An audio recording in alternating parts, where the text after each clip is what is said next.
The new LG G2 is sleek, elegant, and an all-round high-performance machine under the hood. Launched on 21st September, the phone joins a legion of flagship Android smartphones out in the market. There is the HTC One, the Sony Xperia Z, and of course the Samsung Galaxy S4. The S4 is easily the most popular flagship smartphone on the Android platform. On today's Techwatch, we compare the LG G2 with the Samsung Galaxy S4. Both phones seem similar at first glance.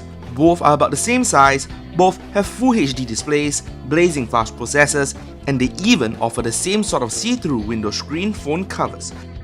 But which should you pick?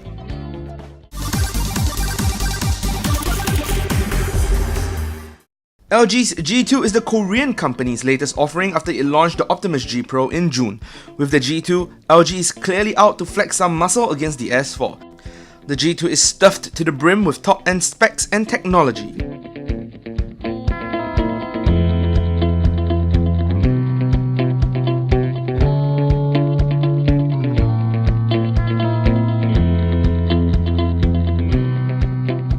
If you stack the phones together, you can see that they are similarly sized, with the G2 just a tad larger than the S4.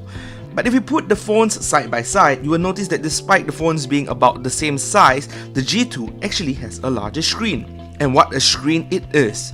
It is a HD IPS LCD screen which is not only vibrant but also produces accurate color.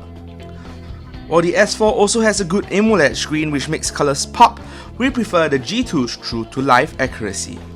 Another big difference you will notice is the lack of buttons on the G2's front and sides. LG has surprised everyone by putting the home and volume buttons on the back of the phone.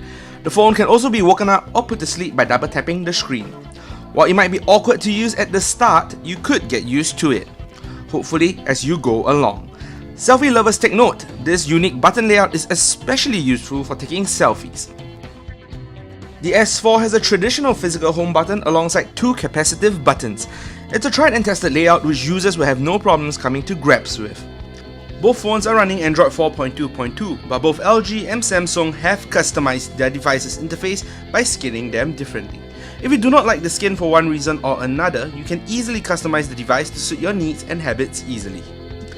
The G2 uses a micro SIM which you insert through a slot. It also has a non-removable 3000 mAh battery which is larger than Samsung's 2400 mAh variant, but a Samsung battery is replaceable. In terms of memory, it comes in 16 and 32GB flavors. The S4 in this regard trumps the G2 with its expandable memory via a micro SD card slot. For imaging needs, both phones perform similarly. They both have 13 megapixel sensors and even the software is similar. The S4 has its audio jack on the top and its audio speaker on the back, while the G2 has its audio jack on the bottom besides its speakers. We prefer the G2 speaker placement as sounds do not get muffled no matter which side the phone is laid down. While the S4 has been around for almost half a year, it is still Samsung's flagship smartphone and its cutting-edge specifications make it still relevant now. The G2's lack of a removable battery and expandable memory is a letdown in a flagship device, but it has a few exciting ideas going for it, like its unique button layout and its gorgeous screen.